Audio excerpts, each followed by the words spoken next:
Olá pessoal, tudo bem com vocês? Sejam bem-vindos ao primeiro vídeo da playlist de saúde coletiva aqui do canal. Eu me chamo Maria Luísa e hoje nós iremos destrinchar um pouco do que é a saúde e como que ela foi conceituada ao longo dos anos. Será que a gente pode afirmar que ter saúde é não estar doente? Hoje eu convido você para que possa ficar até o final e mudar um pouco a perspectiva de como a gente entende saúde nos dias de hoje.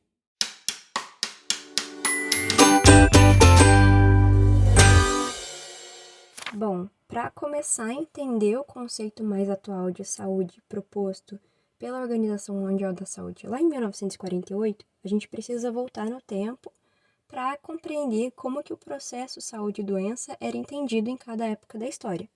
Isso é, o que é o processo saúde e doença?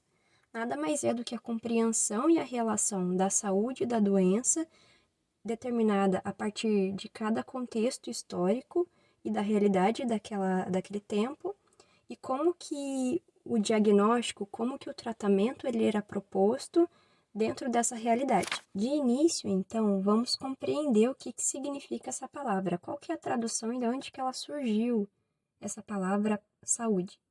O termo, ela tem raízes semânticas de diversos locais do mundo, que pode ter vários significados para uma mesma palavra, e em português ela tem origem do latim, salus, que simboliza os atributos inteiros, intactos e íntegros.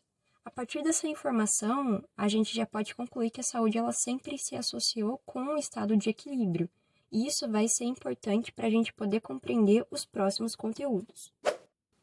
Bom, agora que você já sabe o significado da palavra saúde e a sua origem, a gente já pode retomar para o contexto do que é o processo saúde e doença. Ao longo dos anos, o homem ele sempre tentou compreender e estudar quais eram os fatores determinantes que contribuíam para que a gente saísse de um estado de saúde para um processo de adoecimento.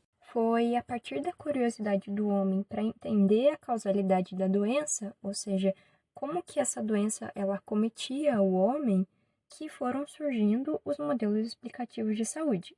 O que é preciso que a gente tenha em mente é que esses modelos eles foram surgindo e eles complementam uns aos outros. E a partir de toda essa compreensão que hoje a gente tem um conceito tão abrangente do que é a saúde. Não precisa ficar preocupado, porque nós vamos explicar de uma maneira fácil para você, para que no final desse vídeo você possa sair daqui entendendo o que é a saúde.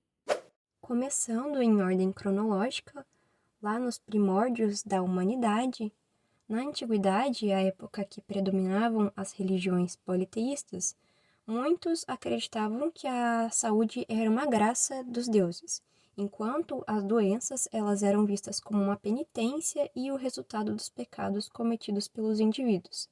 Nessa época, o processo de adoecer ele era visto como uma força externa, quase como um sobrenatural que era capaz de invadir o corpo humano e produzir a doença.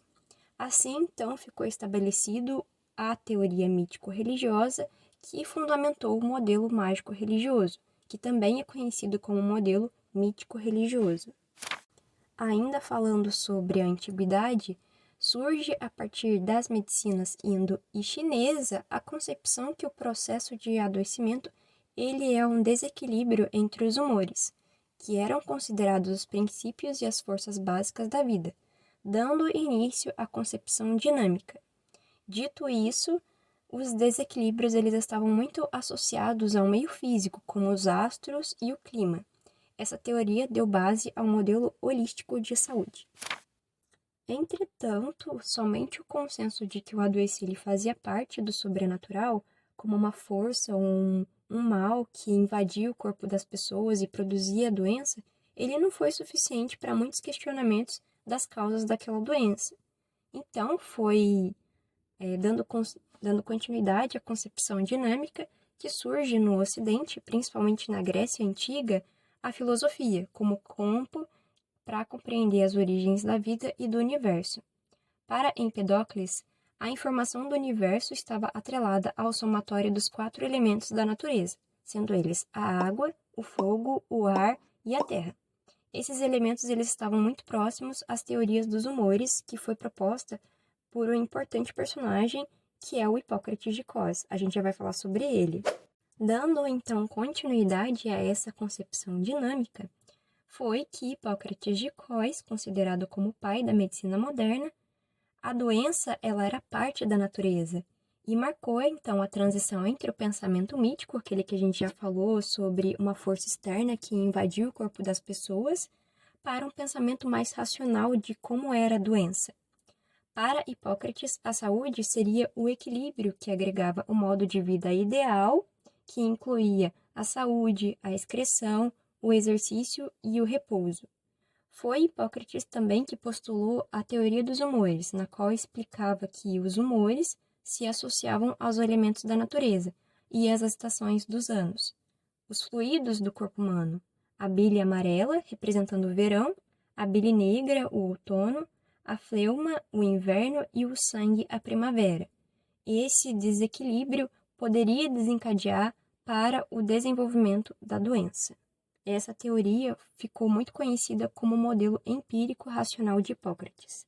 Já na Idade Média, foi marcada por um período relativo de retrocesso na prática clínica e na concepção de saúde, uma vez presente a forte influência dos valores e princípios da Igreja e a preocupação exacerbada com a salvação da alma.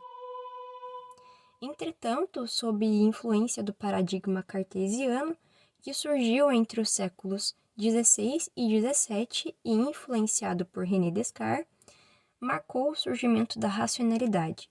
Esse paradigma cartesiano ele foi influenciado por René Descartes e no modelo biomédico ele vai ter uma presença muito marcante.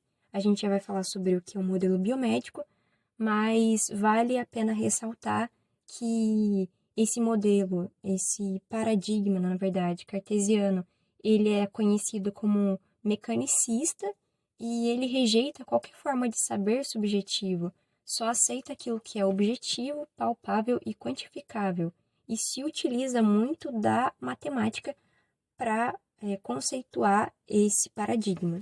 A ciência médica se fortaleceu muito rápido e também se desenvolveu muito rápido durante os séculos XVII e XIX. E com a participação e o advento dos estudos de anatomia em cadáveres de Andreas Vesalius, possibilitou o surgimento do campo da fisiologia, que vai ser o estudo que busca explicar o funcionamento normal do corpo humano, e também o surgimento da patologia, que vai ser o ramo de estudo da biologia que compreende e classifica as doenças e as suas alterações. A partir daí, a gente tem o surgimento do modelo biomédico, que também ficou conhecido como médico científico, principalmente aqui no Ocidente. Ele tem as suas raízes lá no Renascimento e propiciou uma visão além da origem da doença para uma descrição de achados clínicos da patologia. O modelo biomédico ele teve um grande marco para os estudos que marcaram a medicina moderna, e a gente pode citar vários exemplos disso, como, por exemplo, a descoberta da circulação sanguínea de William Harvey em 1628, a descoberta da primeira vacina contra a varíola de Edward Jenner, a descoberta dos micro-organismos por Louis Pasteur e também o Robert Koch pelo descobrimento do agente etiológico da tuberculose. A gente sempre vai ressaltar que o modelo biomédico ele consiste em uma teoria mecanicista, ou seja, o homem ele vai ser visto como um corpo-máquina e o médico como mecânico, sendo, consequentemente, a doença como o defeito dessa máquina. Esse modelo ele não se prioriza na prevenção dessa doença, muito pelo contrário, ele vai focar muito na cura dessa doença. E isso vai implicar lá na frente para o que a gente conhece como prevenção e promoção de saúde. Outra informação muito importante sobre o modelo biomédico, que é de extrema importância a gente ter essa noção, é que muitas vezes ele vai estar relacionado com um fenômeno denominado de medicalização. Mas o que é isso? É essa dependência que a sociedade ela vai ter com a oferta e serviços de ordem médico-assistencial. Anteriormente à descoberta dos micro-organismos, A explicação do surgimento das doenças, ela também vai estar muito relacionada com as situações ambientais. Uma das teorias de contágio, que ficou muito famosa e teve sua origem também lá no Renascimento, foi a teoria dos miasmas, que em latim essa palavra vai estar e vai significar os maus ares. Então, os maus ares eles vão estar aí no ar, e esses miasmas nada mais são do que os gases que eram decorrentes da putrefação, que para a maioria das pessoas é a partir desse miasma que produzia a doença, ao ser inalado por seres vivos. Essa teoria ela vai perder espaço para a era da bacteriologia. Progredindo então um pouquinho no tempo, lá em meados do século XIX, em Londres, com a epidemia de cólera, surge uma pessoa extremamente importante, que foi o John Snow.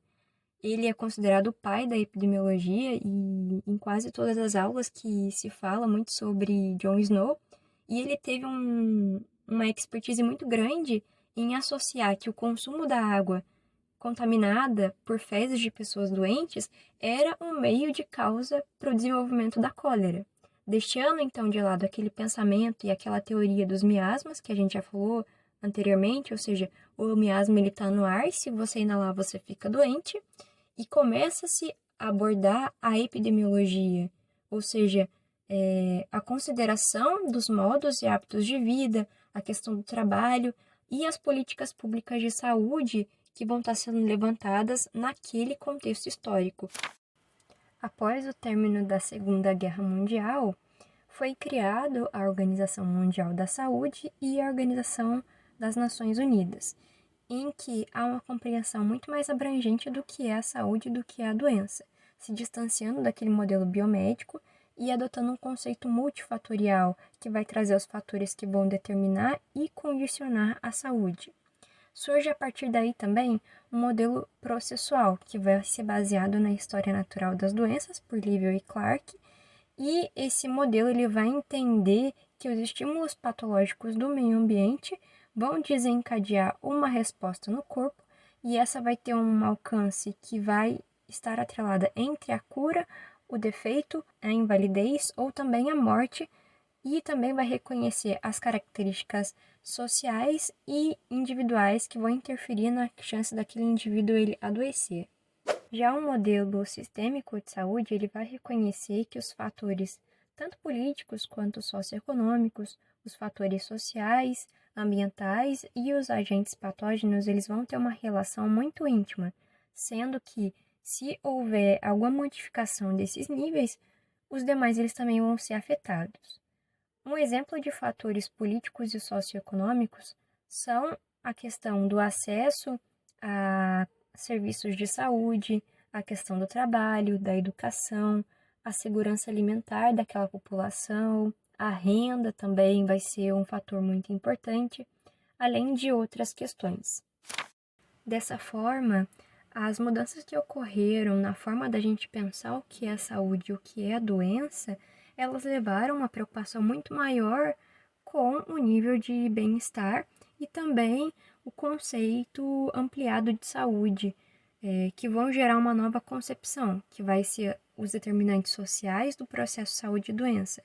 Com a necessidade de reformular e instituir um sistema único de saúde que fosse universal, e também diante das condições de saneamento e também da baixa qualidade dos serviços, que no Brasil aconteceu a reforma sanitária lá no início da década de 1970 e tinha um forte objetivo de democratizar o acesso à saúde e melhorar as condições de vida da população. Esse movimento ele foi muito importante como um marco institucional na 8ª Conferência Nacional de Saúde, em 1986, e foi a partir dele e também aprovado na Constituição Federal de 1988 que surge o Sistema Único de Saúde que a gente tem hoje, com todos os seus princípios, diretrizes e sua organização. A gente vai ter um vídeo aqui no canal falando sobre o Sistema Único de Saúde, mas essa é uma informação importante para tudo aquilo que a gente aprendeu hoje nesse vídeo.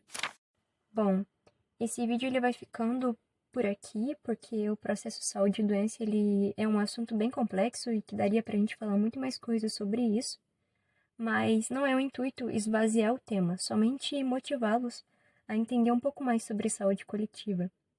Eu espero que esse vídeo ele tenha te ajudado de alguma forma e agradeço por você ter assistido até o final. Um forte abraço para todos. Tchau, tchau!